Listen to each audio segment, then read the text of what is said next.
रामपुर गांव में रामलाल अपनी 3 बेटी काव्या, नव्या और प्रिया के साथ रहता था। रामलाल एक गरीब मजदूर था जिसने अकेले ही अपनी बेटियों की जरूरतों को पूरा किया। ऐसे ही एक दिन रामलाल के घर में लकड़ियां खत्म हो जाती हैं, तो वो कहता है, बेटा जंगल में जाकर मैं कुछ लकड़ियां काट कर ले आता हूँ, तुम सब ख्याल रखना अपना। पिताजी, थोड़ी लकड़ी थी जिससे चूल्हा जल गया था, मैंने चाय बना दी है तो आप चाय पी लीजिए।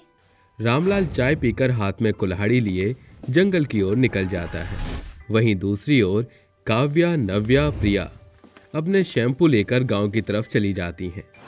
तभी एक दरवाजे पर खटखटाकर काव्या अपने सिर से शैम्पू की टोकरी नीचे उतार कर रख देती है और बोलती है, अरे ओ काकी, शैम्पू ले लो, शैम्पू खास रीठा और गुड़हल के फूल से बना है, बहुत ही अच्छा है।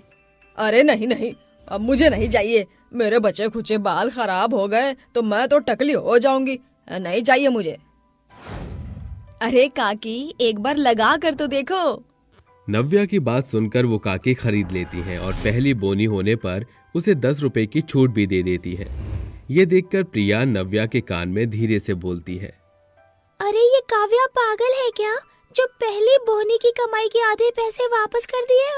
हाँ, पता नहीं ये काव्या इतना दान पुण्य का काम क्यों करती है। कल भी किसी सड़क किनारे बुढ़िया को पैसे दे दिए। हाँ नव्या। इतना बोलकर तीनों आगे बढ़ जाती हैं और अपने शैम्पू बेचने लगती हैं। वहीं कड़ी धूप में थका हुआ रामलाल कुल्हाड़ी से अब भी लकड़ियां काट रहा था। तभी उसे आवाज सी आने लगती है। रामलाल एक बार को लकड़ी काटना छोड़ देता है, फिर से काटने लगता है।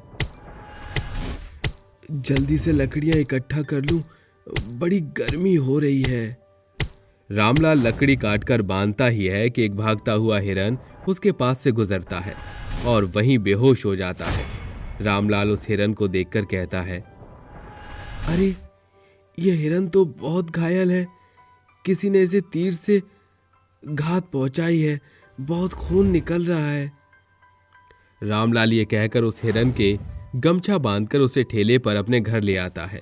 ये देखकर उसकी बेटियां बोलती हैं, पिताजी ये क्या अब हिरन को घर क्यों ले आए? अरे ये हिरन तो घायल है। अरे हाँ पिताजी, आप यहाँ बैठ जाइए, पानी पीजिए। अरे ये हिरन तो बिल्कुल भी चलने की हालत में नहीं है। मैं हिरन को हल्दी का लेप लगा देती हूँ, जिससे वो हिरन जल्दी ठीक हो जाएगा। प्रिया, जरा पानी देना। मैं नहीं कर रही थी, आप खुद ही कर लो। कोई नहीं, मैं खुद ही कर लूंगी। काव्या इतना बोलकर खुद ही काम करने लगती है। 4 दिन बीत जाते हैं। काव्या और रामलाल अच्छे से उस हिरन का ख्याल रखते हैं। वहीं दूसरी ओर नव्या, प्रिया थोड़ा घमंडी और कामचोर किस्म की थी, जिस वजह से वो काव्या का हाथ नहीं बटाती थी। हिरन को घास खिलाते हुए उसके सिर पर प्यार से हाथ रखकर काव्या कहती है, हे प्यारे से हिरन, अब तुम ठीक तो हो ना? आशा करती हूँ मैंने तुम्हारा ख्याल अच्छे से रखा होगा। अब तुम पहले जैसे चल भी सकते हो और दौड़ भी सकते हो। चलो खा लो तुम। ये बोलकर काव्या चली जाती है। अगली सुबह काव्या जब अपने बाल बना रही थी, तब उसके बाल अचानक से बहुत टूट गए। ये देखकर वो बहुत रोने लगी। तभी नव्या आती है और कहती है, अरे काव्या, तू रो क्यों रही है? और तेरे बाल, ओहो, मुझे माफ कर दे, मैं बताना भूल गई। उस शैम्पू की खाली बोतल में मैंने मिट्टी का तेल भर दिया था। देख, तेरी वजह से सारे बाल खराब हो गए और बदबू इतनी आ रही है कि क्या बोलूं। कितने सारे बाल टूट गए मेरे। ये चीज हिरन देख लेता है और उसी शैम्पू पर जादू कर देता है। तभी नव्या उसे एक शैम्पू देकर दोबारा बाल धोने को बोलती है। ये वही शैम्पू होता है जिस पर उस हिरन ने जादू किया था। कुछ देर बाद जब काव्या बाल धोकर बाहर आती है तो उसके बाल सोने के बन जाते हैं। ये देख दोनों बहनें हैरान हो जाती हैं और कहती हैं, हाँ काव्या, तेरे ये बाल तो अभी इतने खराब थे, ये सोने के कैसे बन गए? हाँ काव्या दी, तुम्हारे बाल सोने के कैसे बन गए? क्या किया तुमने ऐसा? क्या? मेरे बाल सोने के? तभी नव्या उसे शीशा लाकर दिखा देती है। ये देखकर काव्या खुद शॉक्ड हो जाती है और कहती है, हाँ, ये तो सच में मेरे बाल सोने के हो गए? पर कैसे? तुम परेशान थी ना, इसलिए। ये आवाज कहाँ से आई? तभी हिरन एक देवता के रूप में आ जाता है और बोलता है, तुमने मेरी इतनी सेवा की, इसलिए मैंने तुम्हें सोने के बाल का वरदान दिया है, और तुम्हारे पिताजी ने भी मेरी सेवा की, इतने दिन मेरा ख्याल रखा, उससे मुझे तुम्हारी नेक दिली का पता चला, इसलिए अब तुम्हें किसी गरीबी का भी सामना नहीं करना पड़ेगा। इन सोने के बाल को तोड़कर तुम बेचकर कुछ भी खरीद सकती हो। काश काव्या की तरह हमें भी सोने के बाल मिलते। अपनी बहनों को उदास देखकर वो बोलती है, आपका बहुत शुक्रिया कि आपने मुझे ये वरदान दिया, लेकिन मुझे ये वरदान अपनी दोनों बहनों के लिए भी चाहिए। मैं उन्हें ऐसे नहीं देख सकती। तथास्तु, तुम दोनों बहनों के बाल भी सोने के हो जाएंगे। उसी चमत्कारी शैम्पू का इस्तेमाल करना, लेकिन याद रखना, यदि तुम तीनों में से किसी ने भी गरीब इंसान का दिल दुखाया तो स्मरण रहे, तुम्हारे सोने के बाल हमेशा के लिए लुप्त हो जाएंगे। ये बोलकर वो मृग देवता गायब हो जाते हैं। दोनों बहनें उस शैम्पू का इस्तेमाल करती हैं और उनके बाल भी सोने के बाल हो जाते हैं, जिसके बाद दोनों बहनें शीशे में देखकर कहती हैं, वाह प्रिया, देख तो मेरे सोने के बाल कितने अच्छे लग रहे हैं। सबसे ज्यादा खूबसूरत तो मैं लग रही हूँ। हाय मेरे प्यारे सोने के बाल। तुम दोनों बहुत सुंदर लग रही हो, मुझसे भी ज्यादा। अच्छा, तुम्हें याद है ना उन मृग देवता ने क्या बोला था? तुम किसी का भी दिल मत दुखाना, वरना बाल गायब हो जाएंगे। काव्या, तुम अपने आप को ज्यादा आदर्शवादी और हमें पागल समझती हो क्या? हम ऐसा क्यों करेंगे भला? चल प्रिया, चलते हैं। ये बोलकर नव्या और प्रिया बाहर चली जाती है, जिससे पूरे गांव वाले उन सोने के बाल वाली दोनों बहनों को देखते हैं और काव्या भी रामलाल को बता देती है। ऐसे ही एक बार रामलाल के घर में पैसे, राशन सब चली जाती है। तभी अचानक से काव्या को उस मृग देवता की बात याद आती है। अपने बाल तोड़कर वो बोलती है, ये सही रहेगा। अब इन सोने के बाल को बेचकर मैं घर की जरूरत का सामान ले आती हूँ, बिजली बिल भी भर दूंगी। पिताजी, अब आप परेशान मत होइए। काव्या ये कहकर सोने के टूटे बालों को बेचकर घर में राशन, पैसे और बिजली ले आती है। वहीं दूसरी ओर दोनों बहनें किसी की मदद नहीं करती। अपने बाल को बेचकर दोनों नए कपड़े और मेकअप करने लग गईं। पैसे आने के बाद दोनों का स्वभाव और बदल जाता है। ऐसे ही एक दिन उनके दरवाजे पर एक बूढ़ी अम्मा आती हैं और कुछ खाने को मांगती हैं। नव्या और प्रिया कहती है, हमारे घर पर अभी कुछ भी नहीं बना है अम्मा, इसीलिए हम आपको कुछ दे नहीं सकते। अरे, ये तुम दोनों क्या कह रही हो? किसी को खाली हाथ नहीं भेजते। अम्मा, आप रुकिए। काव्या अंदर से उन्हें कुछ फल लाकर दे देती है। वक्त बीतता है। यदि कोई बीमार होता या कोई पैसों से तंग होता तो काव्या अपना सोने का बाल तोड़कर उनकी मदद कर दिया करती थी, लेकिन बाकी दो बहनें ऐसा नहीं करती थीं। अगले दिन तीनों बहनें मंदिर जाती हैं। वहीं मंदिर के बाहर कुछ भिखारी बैठे होते हैं जो प्रिया और नव्या से खाना और पैसे मांगते हैं। अरे बेटा, मेरी मदद करो, कुछ पैसे दे दो, 2 दिन से कुछ ठीक से खाया नहीं है। मेरी पत्नी घर पर बीमार है बेटा, कुछ पैसे दे दो। ओहो, अब इनको भी पैसे दो। हम काव्या थोड़ी हैं जो अपने सोने के कीमती बाल तोड़कर बांटते रहेंगे। हाँ, हम नहीं देंगे, चलो। अरे बेटा, ऐसे मत जाओ।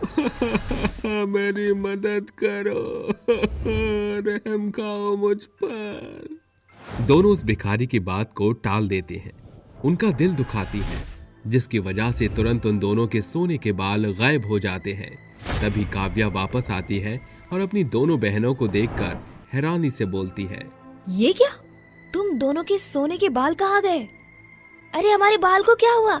हमारे सोने के बाल को। अरे हमारे बाल को क्या हुआ? हमारे सोने के बाल को। दोनों को जब अपने गायब बालों का पता चलता है तो वो बहुत रोने लगती हैं और समझ जाती हैं कि उन्होंने किसी गरीब का दिल दुखाया है। काव्या उनसे पूछकर उस गरीब की मदद करती है। दोनों को अपनी गलती का पछतावा होता है और हमेशा के लिए वो दोनों बहनें टकली बनकर रह जाती हैं। वहीं आज भी अपने नेक दिल और अच्छे व्यवहार की वजह से काव्या के सोने के बाल आज भी उसके साथ हैं। चालाक पति पत्नी और बूढ़ी माँ। मोहनपुर गांव में अर्नब अपनी पत्नी ज्योति और अपनी माँ सुमित्रा के साथ रहा करता था। वो कहने को तो बहुत ही खुशहाल परिवार था, लेकिन कहते हैं ना कि जिसके घर में बीतती है वही जानता है। मम्मी जी, सुबह के 10 बज रहे हैं, आपको सोने से फुर्सत मिलेगी या नहीं? हाँ बहू, काम ही कर रही हूँ, थोड़ी ही देर में काम हो जाएगा। यार तुम इतनी देर तक काम करोगे तो खाना कब बनाओगी? वो भी बना हुआ है बेटा, जब अर्नब अपने ऑफिस जाएगा तब तो उसको खाना दे देना। ठीक है माँ। थोड़ी देर बाद अर्नब अपने कमरे से निकल कर आता है और बोलता है, ज्योति, ज्योति, मेरा खाना कहाँ है? मुझे ऑफिस जाने में देर हो रही है। मैं नहा रही हूँ, मैंने खाना बना दिया है, आपका खाना पैक है, आप मम्मी जी से ले लीजिए। ठीक है। इतना कहकर अर्नब अपनी माँ के पास चला जाता है और उससे बोलता है, माँ, मेरा खाना कहाँ है? खाना दो जल्दी, मुझे लेट हो रहा है। हाँ अभी लेकर आती हूँ बेटा। सुमित्रा को खाना लाने में देरी हो जाती है और गुस्से में अर्नब वहाँ से चला जाता है। थोड़ी देर बाद ज्योति जब नहाकर वापस आती है तब वो अपनी सास से पूछती है, माँ, अर्नब खाना लेकर चले गए क्या? वो बेटा खाना नहीं लेकर गया, मुझे थोड़ी सी देर हो गई तो वो गुस्से में चला गया। यार तुमसे तो एक काम भी नहीं होता है, तुम्हें तो बस ये बोला था कि अर्नब को खाना दे देना, तुमसे तो ये भी नहीं होता। ज्योति इतना कहकर गुस्से में वहां से चली जाती है। ये देखकर सुमित्रा अपने मन में सोचती है, आज तो अर्नब भूखा ही गया है और ऊपर से गुस्से में भी है। मैं ऐसा करती हूँ, आज अर्नब के ऑफिस में जाकर उसको लंच दे आती हूँ। ये देख कर कि उसकी माँ उसके ऑफिस आई है वो खुश हो जाएगा, जैसे बचपन में उसको टिफिन देने जाया करती थी तब वो बहुत खुश होता था। इतना कहकर सुमित्रा अपने घर से निकलकर अपने बेटे के ऑफिस में पहुंच जाती है। जब वो अपने बेटे के ऑफिस के अंदर जाने की कोशिश करती है तो वहाँ का सिक्योरिटी गार्ड बोलता है, अरे अम्मा, तुम अंदर कहाँ जा रही हो? मेरा बेटा आज खाना भूल गया था, इसीलिए मैं उसके लिए खाना लेकर आई हूँ। लेकिन अर्नब सर अंदर अपने क्लाइंट के साथ लंच कर रहे हैं। अरे एक बार अर्नब को बुला तो दो, मैं उसकी माँ हूँ, उसको जाकर ये बात बोलो। सुमित्रा के इतना कहने के बाद भी वो गार्ड उसको अंदर नहीं जाने देता। ये शोर अंदर जाता है और ये शोर सुनकर अर्नब बाहर आता है। जब वो बाहर आता है तब वो देखता है कि उसकी माँ हाथ में उसके लिए खाना लिए खड़ी है और साथ ही साथ वहाँ पर भीड़ भी इकट्ठा हो रखी है। ये देखकर अर्नब अपनी माँ का हाथ खींचते हुए बाहर के साइड ले जाता है और बोलता है, यार सच में तुम पागल हो क्या? मैंने तो खाली सुना था कि बुढ़ापे में लोगों का दिमाग सठिया जाता है, लेकिन आज मैंने ये देख भी लिया क्योंकि तुम सच में सठिया गई हो। जब देख रही हो कि गार्ड अंदर नहीं आने दे रहा तो जरूरी है उससे बहस करना। बेटा, पर मैं तो तेरे लिए खाना लेकर आई थी, तेरे मनपसंद गाजर का हलवा बनाया हुआ था, तुझे पसंद है ना? मुझे लगा कि तू मुझे देखकर खुश हो जाएगा, पर मुझे माफ कर दे, तेरी इंसल्ट हुई। सुमित्रा आंखों में आंसू लिए वहां से चली जाती है और थोड़ी देर बाद अर्नब अपनी पत्नी ज्योति को फोन करता है। हेलो ज्योति, तुम पागल हो क्या? माँ को तुमने मेरे ऑफिस में क्यों भेज दिया? सबके सामने इंसल्ट करवा दिया उन्होंने। पर मैंने तो माँ को ऑफिस नहीं भेजा। बस भी करो यार तुम, और कितने झूठ बोलोगी? अर्नब ज्योति के ऊपर चिल्लाकर फोन काट देता है और थोड़ी देर बाद सुमित्रा घर के अंदर आती है। ज्योति उसको देखकर उस पर चिल्लाते हुए बोलती है, सुन बुढ़िया, तू मेरा घर बसने देगी या नहीं? मैं तुझसे बहुत ज्यादा परेशान हो रखी हूँ। तूने कसम खा रखी है कि तू मेरा घर नहीं बसने देगी, तभी तो मुंह उठाकर अर्नब के ऑफिस पहुँच गई। सुमित्रा उसकी बातों का जवाब नहीं देती और रोते हुए अपने कमरे में चली जाती है। और ऐसे ही कुछ दिन बीत जाते हैं। एक दिन की बात है, सुबह का समय था। सुमित्रा सबके लिए खाना टेबल पर लगा रही थी कि तभी दरवाजे पर एक बेल बजती है। सुमित्रा दरवाजा खोलती और देखती है कि उसका पोता विकास शहर से पढ़कर छुट्टियों में घर आया हुआ था और वो अपनी दादी को देखकर बहुत ही खुश होता है और अपनी दादी को खुशी से गले लगा लेता है। दादी देखो, मेरे हॉस्टल की छुट्टियां पड़ गई हैं और अब मैं यहीं पर रहूंगा। हाँ हाँ मेरे बच्चे, अब तुम मेरे साथ ही रहना, मुझे छोड़कर कहीं मत जाना। दादी और पोता दोनों आपस में बात कर रहे होते हैं कि ऊपर से ज्योति और अर्णव दोनों नीचे आते हैं। नीचे आकर अपने बेटे विकास को देखकर वो दोनों खुश हो जाते हैं और अर्णव अपने बेटे विकास से बोलता है, अरे बेटा, तेरी छुट्टियां पड़ गईं। तूने मुझे इन्फॉर्म क्यों नहीं किया? मैं तुझे लेने के लिए आ जाता। पापा, मैं तो आपको सरप्राइज देना चाहता था। मेरे दोस्त के पापा आ रहे थे तो मैं उनके साथ आ गया। अच्छा जी, तो तू मुझे सरप्राइज देना चाहता था। चल कोई बात नहीं, अब तुम हमारे साथ ही रहना। इतना कहकर सभी लोग अपना खाना खाने बैठ जाते हैं। थोड़ी देर बाद अर्णव खाना खाकर अपने ऑफिस चले जाता है और उसके बाद सुमित्रा अपने घर का काम करने लगती है। ये देखकर विकास को हैरानी होती है। वो उस टाइम पर कुछ नहीं बोलता और चुपचाप अपने कमरे में चला जाता है।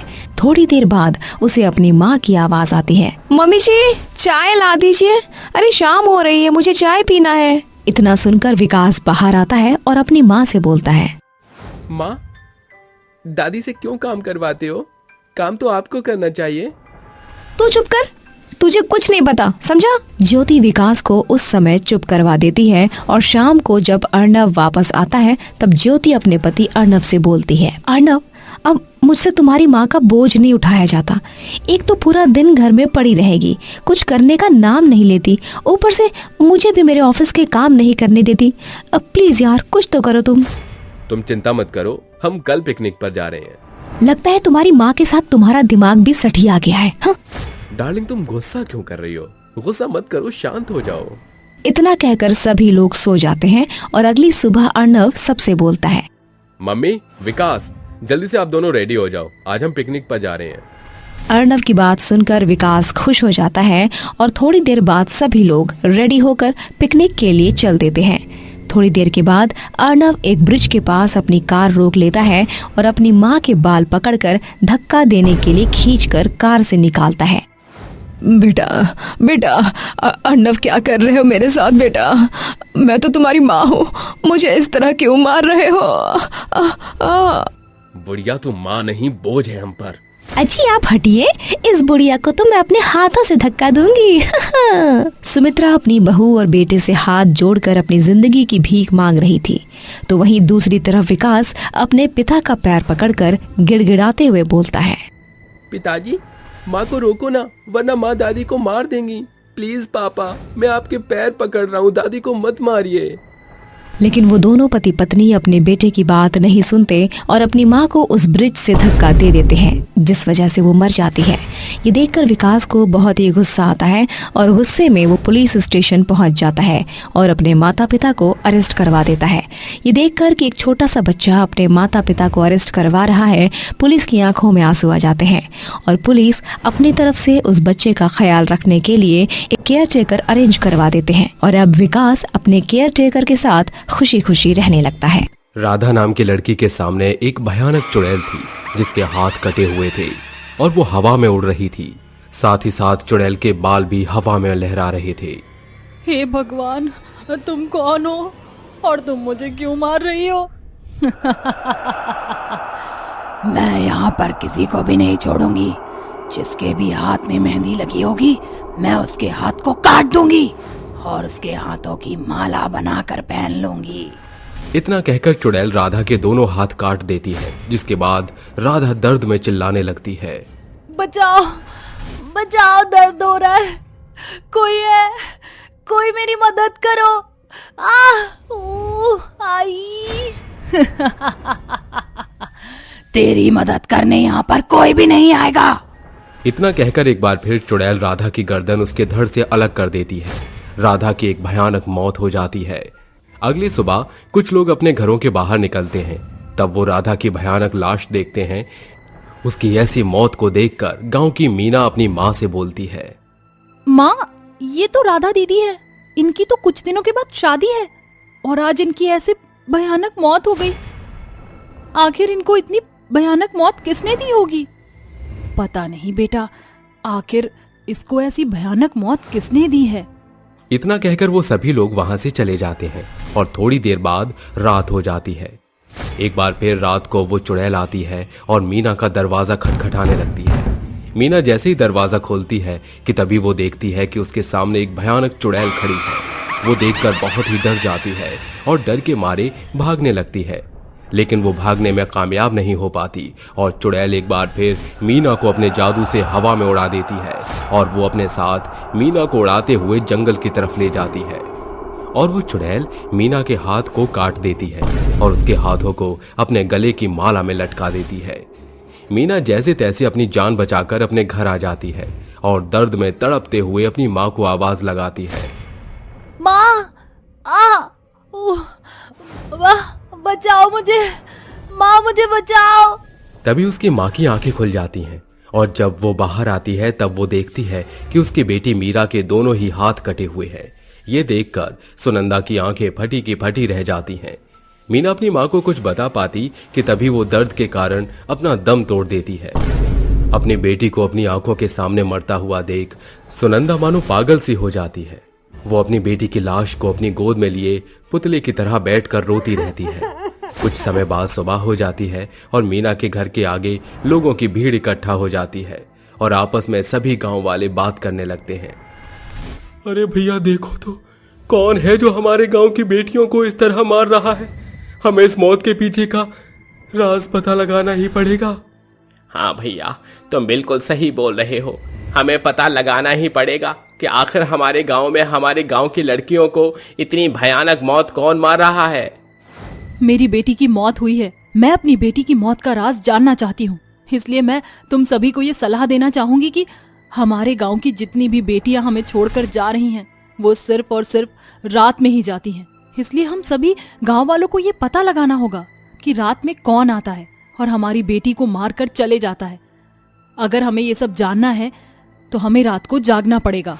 सभी गांव वाले सुनंदा की बात से सहमत हो जाते हैं और थोड़ी देर बाद रात हो जाती है। रात को सभी गांव वाले सुनंदा के घर में ये देखने का इंतजार कर रहे होते हैं कि आखिर गांव में लड़कियों के हाथ को काटकर कौन मार रहा है। वो सभी लोग इंतजार कर ही रहे होते हैं कि तभी आंधी आनी शुरू हो जाती है। आंधी के साथ साथ वो भयानक चुड़ैल जिसके काले लंबे खुले हुए बाल हवा में लहरा रहे थे, चेहरे पर चोट के निशान थे, उसके पैर उल्टे थे, उसके गले में हाथों की मालाएं थीं, हवा में उड़ते हुए वो गांव में घूम रही थी। ये देखकर सभी गांव वाले दंग रह जाते हैं। उस चुड़ैल को देखकर सुनंदा बोलती है, अच्छा, तो ये चुड़ैल है जिसने हमारी बेटियों को इतनी भयानक मौत दी है। आज मैं इस चुड़ैल को नहीं छोड़ूंगी। इतना कहकर सुनंदा चुड़ैल के सामने आ जाती है, जिसके बाद चुड़ैल उसे देखकर बोलती है, तू कितनी निडर है रे। एक चुड़ैल के सामने बिना खौफ के आ रही है। तुझे मारने में बहुत ही मजा आएगा। मैं तुझसे तेरा सच जानना चाहती हूँ कि आखिर तू मेरे गांव की बेटियों को क्यों मार रही है। चुड़ैल सुनंदा की बात सुनकर हंसने लगती है और उसको हवा में उड़ा देती है। गांव वाले सुनंदा की खिड़की से ये सब नजारा देख रहे थे कि तभी गांव की एक औरत सुनंदा के घर से गंगा जल और भभूति लेकर चुड़ैल और सुनंदा के पास जाती है और चुड़ैल से बोलती है, चुड़ैल, तू लोगों को क्यों मार रही है? तू मुझे अपना सच बता दे, वरना मैं तुझे माता रानी के इस पवित्र जल से यहीं भस्म कर दूंगी।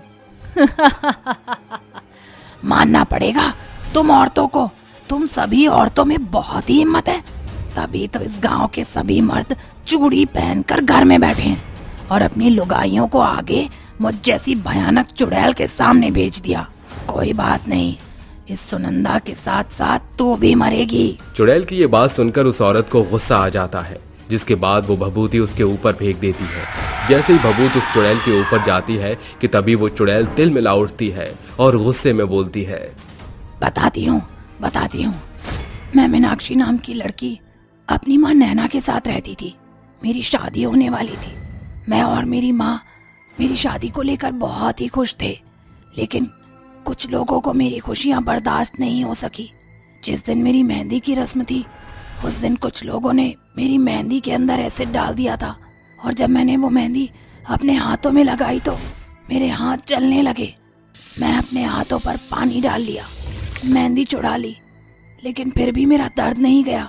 दर्द की वजह से मैं मर गई और शादी वाले दिन मरने की वजह से मेरी माँ को लोगों ने ताने मारे, जिस वजह से मेरी माँ ने भी फांसी लगाकर सुसाइड कर ली। सिर्फ एक मेहंदी की वजह से मैं मरी और मेरा पूरा संसार उजड़ गया। इसलिए जब भी मैं किसी के हाथ पर मेहंदी देखती हूँ तो उसके हाथों को काट के एक माला बना लेती हूँ। हाँ, तेरे साथ बहुत गलत हुआ, लेकिन तेरे साथ ऐसा किसने किया ये तुझे नहीं पता तो तू ऐसे सभी लोगों को नहीं मार सकती। मुझे मेरे बॉयफ्रेंड ने मारा था, उसको तो मैंने कब का मार दिया। तो तू इन सभी को छोड़कर यहाँ से चली जा, और अगर तू यहाँ से नहीं गई तो मैं तुझे भस्म कर दूंगी। कभी नहीं, मैं यहाँ से कभी नहीं जाऊंगी। मैं यहाँ की हर औरत का हाथ काट कर ले जाऊंगी। चुड़ैल की हंसी देखकर उस औरत को बहुत गुस्सा आया, जिसके बाद उस औरत ने उस चुड़ैल के ऊपर गंगा जल छिड़क दिया। जैसे ही गंगा जल चुड़ैल के ऊपर गया वैसे ही चुड़ैल जलकर मर गई। इस तरह चुड़ैल से गांव के सभी लोगों को मुक्ति मिल गई और उस गांव में किसी भी औरत के हाथ कटने की घटना सामने नहीं आई। और अब उस गांव में सभी लोग एक दूसरे के साथ खुशी से मिलजुल कर रहने लगे। जादुई 3 सोने के होटल। रामपुरा नाम के गांव में देवू नाम का आदमी अपनी बीवी मीरा और 2 बेटों अंकित और नकुल के साथ रहता था। देवू गाय का दूध और मुर्गी के अंडे बेच करके अपने घर का गुजारा करता था। एक दिन, आज जब मैं शहर दूध और अंडे बेचने गया तो सब मुझसे पूछ रहे थे कि मैं अपनी मुर्गी और गाय को ऐसा क्या खिलाता हूँ जो वो इतना ज्यादा दूध और अंडे देती है। हाँ तो बोल देते, हम जानवर को जानवर की तरह नहीं रखते, हम उन्हें भरपूर प्यार और अच्छी देखभाल देते हैं। हाँ, मैंने भी यही बोला, लेकिन सब चिढ़ जाते हैं ये सुनकर। ऐसे ही धीरे धीरे दूसरे दूध और अंडे वालों के ग्राहक भी देवू के पास आने लगे। ये देखकर सब जलने लगे। एक दिन सब दूध और अंडे वाले मिलकर बातें करते हैं। ऐसे तो हमारे अंडे और दूध कोई नहीं लेगा। हाँ, ये ज्यादा ईमानदार जो बनता है, ना तो दूध में पानी मिलाता है और अंडे भी कम दाम में बेचता है, ऐसे तो भूखे मरने की नौबत आ जाएगी। हमें कुछ करना ही होगा। और रात को सब मिलकर देवू की गाय के चारे और मुर्गी के दाने में कुछ मिला देते हैं, जिसे खाकर देवू की गाय और मुर्गी बीमार पड़ जाती है। आज तो पता नहीं हमारी गाय और मुर्गी को क्या हुआ है, सुबह से ना तो उठी है ना चारा खाया, लगता है बीमार हो गई है। डॉक्टर को दिखा देता हूँ। डॉक्टर को बुलाकर देवू अपने जानवरों का इलाज करवाता है, लेकिन वो ठीक नहीं होते और एक एक करके सब मर जाते हैं। हे भगवान, ये कैसी परीक्षा है मेरी। सारी गाय और मुर्गी एक एक करके मर गई। मैं तो उनकी इतने अच्छे से देखभाल करता था। आप उदास क्यों होते हो? भगवान जी कोई दूसरा रास्ता जरूर निकालेंगे। आप धीरज रखो। मैं क्या कह रही थी कि आप क्यों ना मछली का काम शुरू करो। पास के तालाब में बहुत मछली है, ना पैसे लगेंगे और काम का काम शुरू हो जाएगा। हाँ, तुम ठीक कहती हो। मैं बाजार में रोज देखता हूँ, लोग मछली खाना बहुत पसंद करते हैं। देवू गांव के तालाब में मछली पकड़ने चला जाता है और जैसे ही मछली पकड़कर बाहर लाता है, अरे ये मछली तो बहुत तड़प रही है, बेचारी बाहर सांस नहीं ले पा रही। और ऐसा बोलकर वो उस मछली को दोबारा तालाब के अंदर डाल देता है। ऐसे ही वो काफी बार मछली पकड़ता है और उन्हें तड़पता हुआ देखकर वापस तालाब में छोड़ देता है। तभी तालाब से एक बहुत बड़ी मछली बाहर निकलती है। अरे भागो भाई, तालाब में राक्षस है, भागो भागो। रुको, तुम डरो मत, मैं तुम्हारी मदद के लिए आई हूँ। तुम बड़े ही दयालु इंसान हो, तुमसे एक मछली की तड़प नहीं देखी जा रही, वरना हमें तो लोग बड़े शौक से मार कर खाते हैं। मैं ऐसे किसी को नहीं मार सकता, मुझसे ये पाप नहीं होगा, मुझे कुछ और ही काम करना होगा। फिर देवू मछली को अपनी गाय और मुर्गी के बारे में बताता है। अच्छा, तो ये बात है। चलो, आज से तुम्हें चिंता करने की कोई जरूरत नहीं। और वो बड़ी सी मछली अपने मुंह से 3 जगह पानी फेंकती है। एक जगह एक सोने की मुर्गी, एक जगह एक सोने की गाय, एक जगह एक सोने की मछली आ जाती है। ये जादुई सोने की मछली, मुर्गी और गाय है। ये तुम्हारी मदद करेंगे। तुम इनसे तीनों से अपनी कोई भी 2 जरूरतें पूरी कर सकते हो। फिर देवू मछली का धन्यवाद करके उन तीनों को लेकर अपने घर आ जाता है। घर आकर अपनी बीवी और बच्चों को सब बताता है। पापा, ये तो बहुत ही अलग चीज है। क्यों ना हम इसका प्रचार शहर में जाकर करें, फिर लोग हमारे सोने की जादुई मुर्गी, मछली और गाय को देखने आएंगे।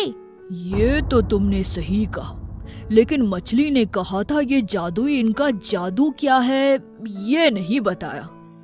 तभी बारिश शुरू हो जाती है और घर में जगह जगह से पानी टपकने लगता है।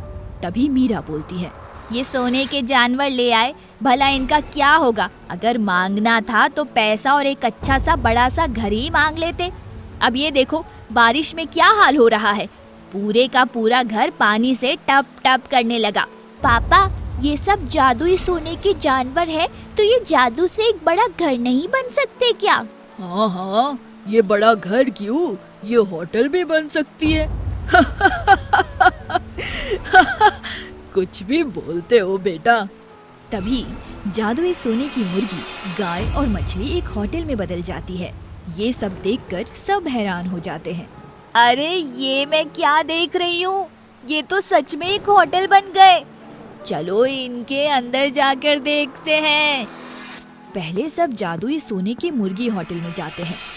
बाप रे, ये तो सच में एक मुर्गी होटल है, कितने सारे कमरे हैं। पापा, क्यों ना हम गांव में एक होटल खोल ले? ऐसे अजीब से होटल का नाम सुनेंगे तो इसे लोग देखने आएंगे। सही कहा तुमने। और अगले ही दिन दूर दूर तक ये बात सबको पता चल जाती है और सब उसे देखने आने लगते हैं। तभी एक दिन कुछ शहर के आदमी आते हैं। सोने का मुर्गी होटल तो बहुत ही सुंदर है, हम यहाँ कुछ दिन के लिए रुकना चाहते हैं, क्या हम रुक सकते हैं?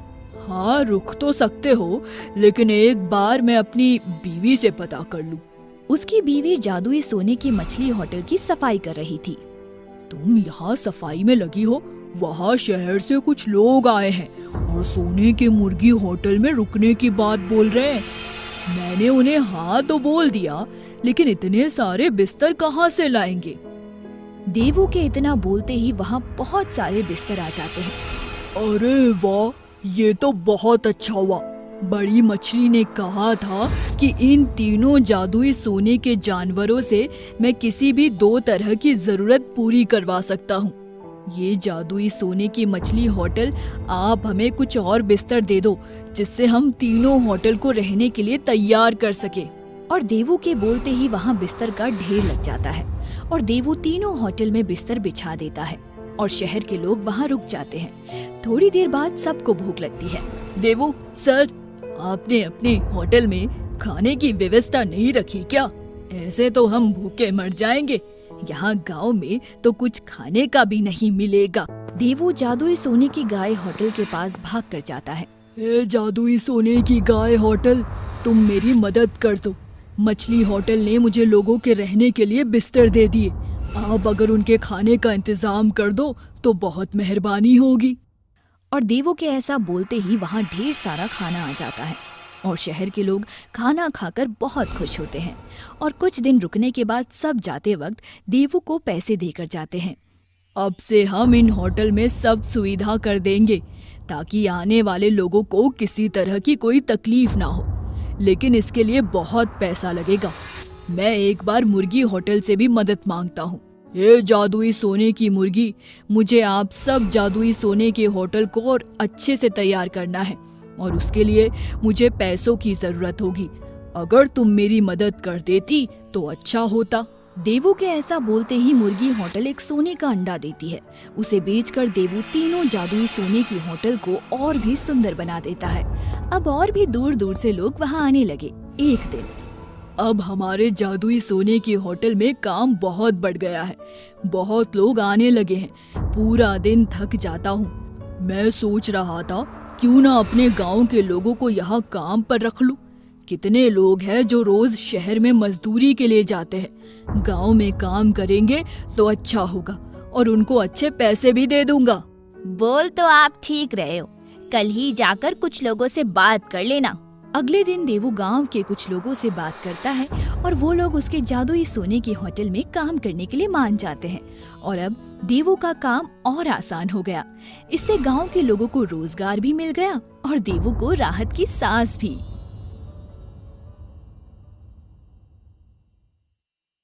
एक बहू की 3 प्रेग्नेंट सास। शीतलपुर गांव में मंजुला, राधा और उमा नाम की औरतें रहा करती थीं। तीनों देवरानी जेठानियों के बीच बहनों से बढ़कर प्यार था। उन तीनों के एक एक बेटे थे। जहां उमा और राधा के बेटे रॉकी और विकी कॉलेज में गुंडागर्दी के लिए मशहूर थे, तो वहीं मंजुला का बेटा राहुल एक होनहार स्टूडेंट था। अबे मेरे फट्टू भाई, तू नर्सरी में नहीं बल्कि कॉलेज में पढ़ रहा है। 2-4 गर्लफ्रेंड बना और हमारी तरह मजे मार, समझा क्या? शर्म आनी चाहिए तुम्हें। ताई जी और चाची तुम दोनों पर आंख बंद करके भरोसा करती हैं।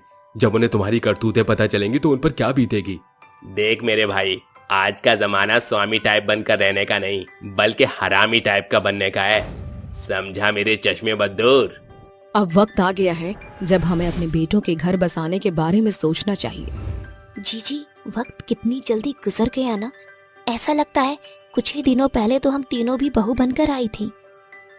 हाँ, लेकिन अब हम तीनों के सास बनने की उम्र हो चली है। मेरे दिल में तो अपने बेटे को लेकर बहुत से अरमान हैं। अचानक दरवाजा पीटने की आवाज सुनकर मंजुला किवाड़ खोलती है और जहां विकी और रॉकी के बगल में 2 लड़कियां दुल्हन के जोड़े में खड़ी होती हैं। अपने सपनों को टूटता देख राधा और उमा हताश होकर धप से सोफे पर बैठ जाती हैं। जीजी, संभालिए खुद को। प्लीज मॉम, ये फैमिली ड्रामा बंद कीजिए। दोनों भाई अपनी बीवियों को लेकर कमरे में चले जाते हैं।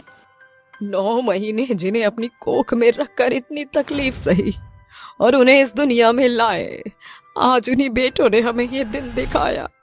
कितना सपना देखा था हमने अपने बेटों की शादी में, ये करेंगे वो करेंगे, पर सारी आस धरी रह गई।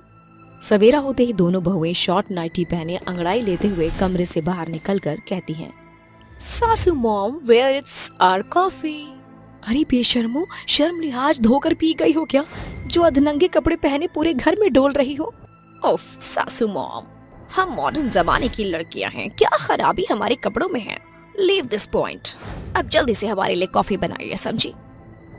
मेरा बस चले तो मैं तुम्हें जहर की घुट्टी पिला दूं। खुसेट बुढ़िया, रुक, तुझे ऐसे अकल नहीं आएगी। विकी, रॉकी, जल्दी आओ।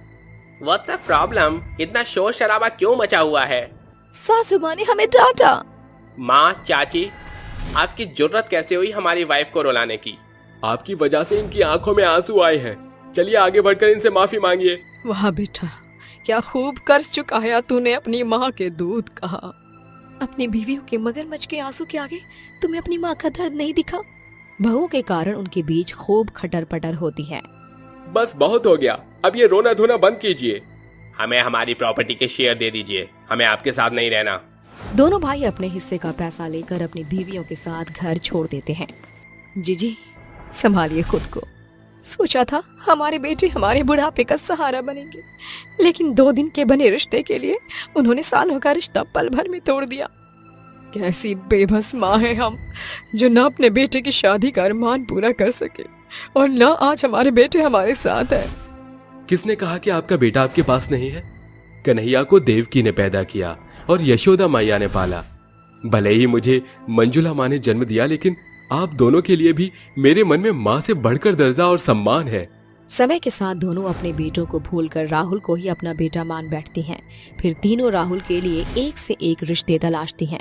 उनकी तलाश गहना नाम की एक लड़की पर जाकर खत्म होती है, जिससे वो राहुल की धूमधाम से शादी करके उसे अपने घर ले आती हैं। बहू, इस नए घर में तेरा स्वागत है। भले तेरे पति की माँ मैं हूँ, पर मुझसे ज्यादा हक उस पर मेरी देवरानी और जेठानी का है। गहना गृह प्रवेश करके ससुराल में कदम रखती है और बारी बारी से अपनी तीनों सास का आशीर्वाद लेती है। वो मुर्गे की बाग के साथ तड़के सवेरे उठकर काम काज करती है।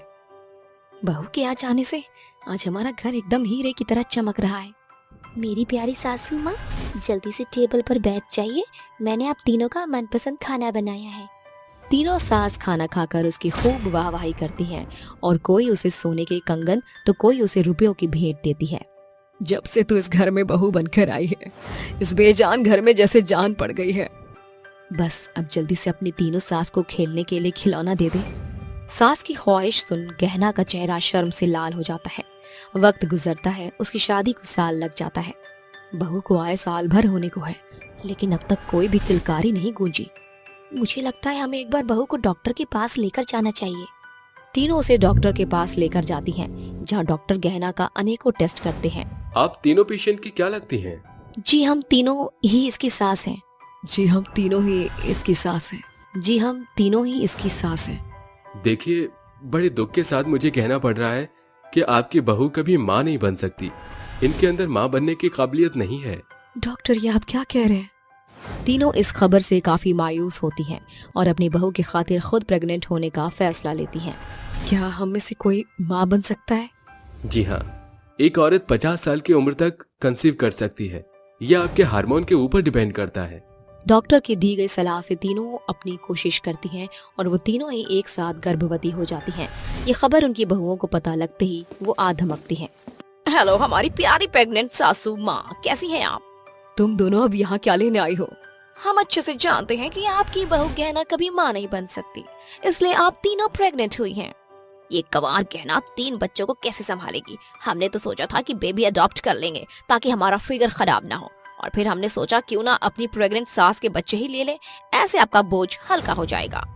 कभी नहीं, हम अपना बच्चा अनाथ आश्रम को दान में दे देंगी, पर तुम्हें कभी नहीं देंगे। तुम दोनों कोई बांझ पखेरु थोड़ी हो जो अपनी कोख से बच्चे नहीं जन सकती। इस उम्र में आप तीनों को प्रेग्नेंट होते शर्म नहीं आ रही?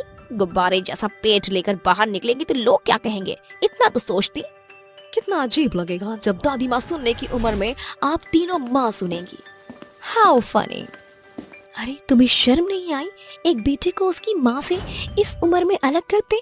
जरा सोचो, कल को जब तुम माँ बनोगी और तुम्हारी औलाद तुमसे दूर जाएगी तो कैसा लगेगा?